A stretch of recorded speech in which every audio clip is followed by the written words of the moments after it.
Here is another problem wherein we have to find the surface area of this particular cross section which is formed when the cross section is revolved about this axis of revolution.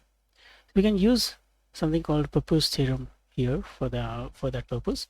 So we have the Pappus theorem for surface area, which is given as surface area, total surface area will be given as the profile length of the profile, which is a circle in this particular case, multiplied with length of path traveled by its centroid.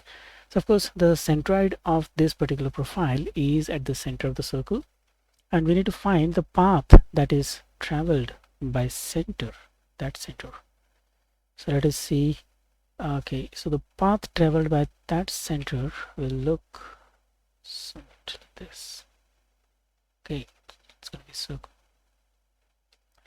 So this is the path traveled, and in order to find this path we will need to know this radius. This radius r. If you know that radius r, the length of circle, the length of path will be 2 pi into r. So let us find this. Okay, that's already given over here, and this is the radius of the profile circle.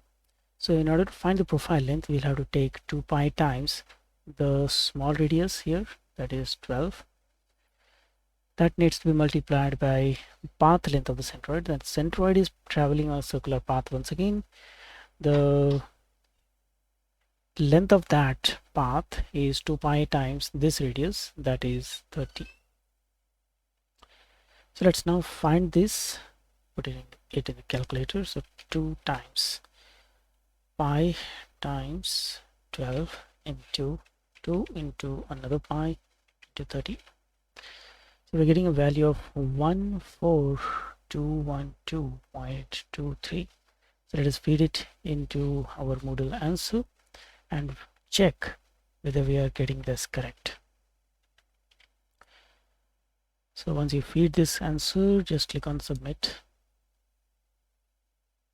and when you submit, the Moodle will show whether the answer is correct or not with the calculated value as taken up by the formula of the Moodle itself.